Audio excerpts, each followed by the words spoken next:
మనం అయితే ఇప్పుడు రవీంద్రనాథ్ ఠాగూర్ హౌస్కి వెళ్తున్నాము. సో ఇక్కడి నుంచి వచ్చేసి మ్యాప్లో అది 7.2 కిలోమీటర్స్, అరగంట ఉంది. ఇది గ్రామర్ వెహికల్ ఇచ్చారు. సో నేను రెండుకి తీసుకున్నాను. సో ఎండ ఓకే నార్మల్గానే ఉంది, ఇంకా స్టార్ట్ అవ్వాలి. ఎందుకంటే టైం ఈజ్ లైక్ 11-10 అవుతుంది. ఫుల్ ట్రాఫిక్ ఉంది ఇక్కడ. ఓకే, సో వన్స్ రీచ్ అయిన తర్వాత ఇక్కడ చూపిస్తాను మీకు. ఓకే, సో ఇక్కడ ఎండ లేదు కానీ హ్యూమిడిటీ చంపేస్తుంది. సో చూద్దాం. సో అక్కడ పార్కింగ్ లేదంట. సో అందుకని చెప్పేసి ఇక్కడ పెట్టాను. సో హెల్మెట్ వచ్చి మనం తీసుకెళ్ళాలి. చెన్నై ర్యాంక్ వీలు పెట్టాలంట. ఓకే, ఆ బైక్లో వచ్చేసి రవీంద్రనాథ్ ఠాగూర్ హౌస్ ఉంది, అది ఫేమస్. సో కోల్కతాలో 3 ఫేమస్. వీళ్ళు చాలా గర్వపడేది వచ్చేసి ఒకటి రవీంద్రనాథ్ ఠాగూర్, కింద ట్రామ్ లైన్స్ కూడా ఉన్నాయి చూడండి. ఒకటి రవీంద్రనాథ్ ఠాగూర్, ఇంకోటి సత్యజిత్ రే, ఇంకోటి ఏంద్రా అంటే ఇంకోటి వచ్చేసి ఠాగూర్, రవీంద్రనాథ్ ఠాగూర్, సత్యజిత్ రే, సుభాష్ చంద్రబోస్, నేతాజీ సుభాష్ చంద్రబోస్.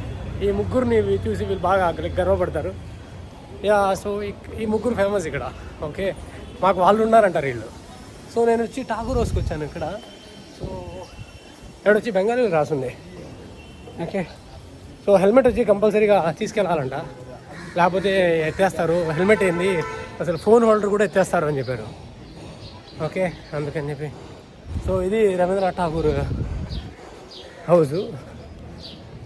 ఓకే, సో ఇక్కడ వచ్చాం కదా. సో ఇక్కడ వచ్చేసి మన రవీంద్రనాథ్ ఠాగూర్ హౌస్లో వీళ్ళు ఇక్కడ వచ్చి గవర్నమెంట్, సెంట్రల్ గవర్నమెంట్ ఇది కదా ఈ ప్రాపర్టీ. అప్పట్లో అయింది, సో ఇప్పుడు సెంట్రల్ గవర్నమెంట్. సో వీళ్ళు సెంట్రల్ గవర్నమెంట్ మేనేజ్ చేస్తారు, సెంట్రల్ స్టేట్ గవర్నమెంట్.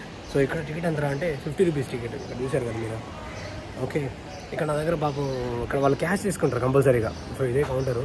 సో వాళ్ళు క్యాష్ తీసుకుంటారు. సో నా దగ్గర క్యాష్ ఉంటుంది, నేను వచ్చి ఫోన్పేనే మెయింటైన్ చేస్తుంటాను ఆల్మోస్ట్ 99%. సో ఇది వచ్చి రవీంద్రనాథ్ ఠాగూర్ గారి ఇల్లు ఇది. సో ఇక్కడ బాగుంది ఠాగూర్ హౌస్ అని చెప్పేసి. ఓకే, ఇల్లు ఉంది కదా, దాని సెంటర్ ఇది. సెంటర్లో ఒక చుట్టూ ఇల్లు ఉన్నాయి, ఇల్లు ఉంది. సో దాని సెంటర్లో ఇది చాలా బాగుంది. అక్కడ స్టేజ్ లాగా ఉంది, అక్కడ లోపలంతా మ్యూజియం ఉంది. ఓకే, సో ఇక్కడ వచ్చేసి ఇప్పుడే నేను లోపల నుంచి బయటకు వచ్చాను. లోపల బాగుంది యాక్చువల్లీ. ఓకే, ఆయన వాడిన వస్తువులు, వాళ్ళ ఇల్లు, పాత ఇల్లు ఎలా ఉంది అలాగే ఉంది, వాళ్ళు ఏం చేయలే. కొన్ని వాళ్ళు మిర్రర్ వేస్తున్నారు. ఇంకోటి ఏంటంటే హైలైట్ విషయం, ఇక్కడ రవీంద్రనాథ్ ఠాగూర్ది ఇది పోయిందంట, ఏది నోబెల్ ప్రైజ్ ఎత్తేసినారు. ఆ నోబెల్ మెడల్ ఉంటుంది కదా, అది ఎత్తేసారంట. శాంతినికేతన్ అని చెప్పి ఇక్కడ నుంచి 4.5 కిలోమీటర్స్ అంట, 4.5 అవర్స్ జర్నీ అంట. సో ఆయన అక్కడ కూడా వెళ్తాడంట. సో ఆడొచ్చేసి ఈయన నోబెల్ ప్రైజ్ ఎత్తేస్తున్నారు. ఇక్కడ కూడా ఇప్పుడు నోబెల్ ప్రైజ్ ఉంది, కానీ అది డమ్మీ. ఆ డమ్మీది గోల్డ్ కొట్టడితే చేస్తున్నారు వీళ్ళు. అది 2002లో ఎప్పుడో పోయిందంట నోబెల్ ప్రైజ్. నార్మల్ మళ్ళా పబ్లిక్ ఎవరు ఎత్తేసినట్టున్నారు. సో లోపల కెమెరాలు కానీ అంతగా ఏం లేవు, నార్మలే. ఓకే, ఫైన్, బాగుంది, చూడొచ్చు మీరు. ఆయన రిలేషన్షిప్ విత్ జపాన్ కానీ, థాయిలాండ్ కానీ, ఇంకా చైనీస్ పీపుల్తో కానీ అవన్నీ ఉన్నాయి. ఇంకా ఆయన వస్తువులు, బెడ్స్ ఇవన్నీ ఉన్నాయి. Entry ticket 50.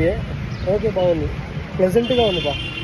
అందుకే వాళ్ళు ఒక పోయం రాస్తున్నారా అంటే ఎట్లా రాస్తుందంటే అంత ప్లెజెంట్గా ఉంది. లోపల చల్లగా ఉంది, కింద మొత్తం భలే సాఫ్ట్గా ఉంది. మొత్తం అప్పట్లో వాడి కట్టినవే వస్తువులు అవన్నీ.